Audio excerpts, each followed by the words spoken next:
Have you ever wondered why the same type of people keep showing up in your life? Or why, no matter how hard you try, you end up facing the same painful arguments, disappointments, or emotional reactions in your relationships? Welcome back to the channel.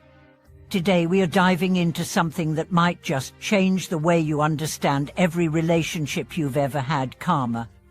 When most people hear the word karma, they think of cosmic punishment. But karma is far more nuanced.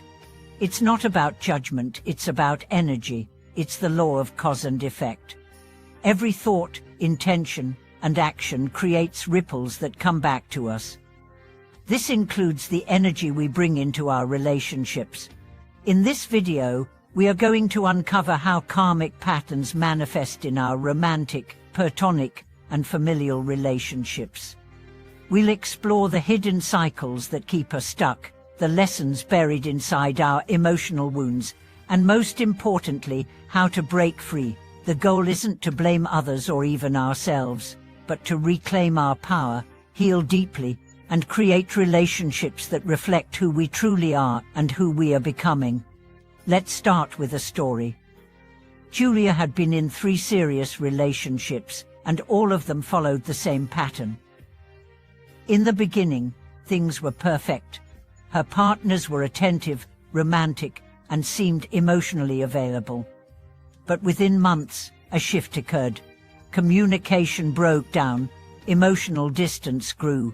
Julia would find herself begging for attention, questioning her worth, and eventually walking away heartbroken. The faces changed, but the story stayed the same. This is karma in motion. You see, karma in relationships doesn't always come from dramatic past life betrayals, though it can. Often, it's the accumulation of our choices, beliefs, and unhealed emotions. If you believe you're not worthy of love, you will attract partners who confirm that belief. If you fear abandonment, you may subconsciously cling or push people away, creating the very outcome you dread. Karma reflects not just what we do, but who we are energetically. The people we attract are mirrors. They reflect our wounds, our growth edges, our unconscious scripts. When we understand this, we stop asking, "Why are they doing this to me?" and start asking, "What is this showing me about myself?" This is where transformation begins. Common karmic patterns in relationships include codependency, emotional unavailability, manipulation, lack of boundaries, or feeling the need to fix or save others. Sometimes the pattern is being the one always left behind. Other times, it's being the one who leaves. These cycles repeat until we become aware of them, until we choose differently. One woman shared how every man she dated cheated on her.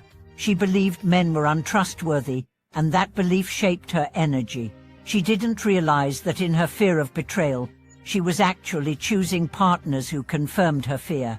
When she began doing inner work, healing her childhood wounds around abandonment and trust, the pattern stopped. She met a partner who was emotionally stable, honest, and kind. Her karma shifted because her energy shifted. Forgiveness plays a central role in breaking karmic cycles. Holding on to anger, resentment, or blame only perpetuates the pain.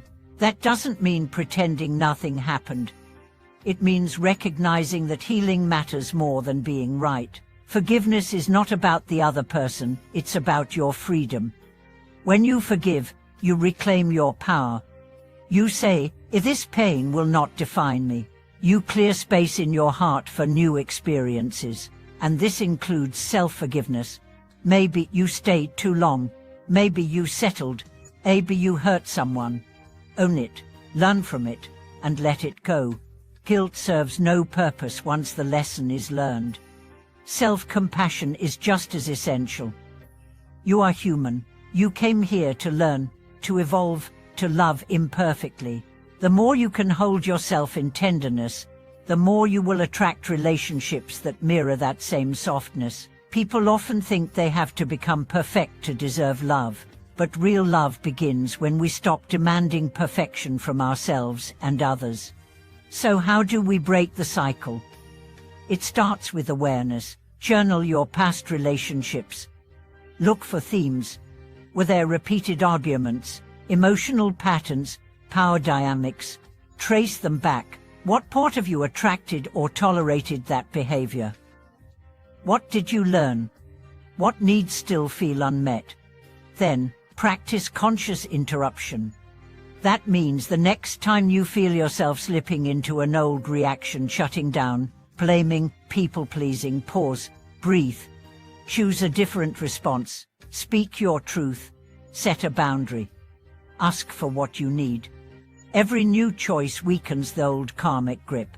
Communication is vital. Learn to express your needs, fears, and desires with clarity and kindness. You teach people how to treat you by the way you treat yourself and the way you communicate. Boundaries are not walls, they're guidelines for safety and respect. Assertive communication is not aggressive, it's honest and loving. Mindfulness helps too. When you become present, you catch yourself before you fall into unconscious patterns. You become the observer, not the reactor. This creates space to choose growth over repetition. One of the most powerful tools I've used is inner child work. Often, our adult relationships replay the emotional dynamics we experienced as children. If love felt inconsistent growing up, we may now chase unavailable partners. If love was conditional, we may feel we have to earn it. When we soothe the inner child, when we affirm their worth, we begin to rewrite the script. Self-love is the foundation for all healthy relationships. It's not just about bubble baths and affirmations, it's about radical acceptance. It's about saying, I matter, my needs matter, my feelings matter, and acting in alignment with that truth. The more you love yourself, the more your relationships reflect that love. Intentionality also matters. Choose relationships that align with your values. Don't settle for connection alone, seek resonance. Choose partners who grow with you, who challenge you gently, who support your evolution. When you know what you want, you stop attracting what you don't. Let me share a story of James, a man who grew up with emotionally distant parents. He became a fixer, always trying to win love through effort. His relationships were exhausting. He gave and gave, but felt invisible. One day, after a painful breakup, he decided to stop fixing and start healing. He took time to himself, he attended therapy.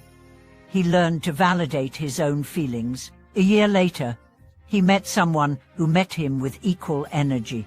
For the first time, love felt peaceful. That's what happens when we heal karma, we create new outcomes. Every relationship offers a lesson.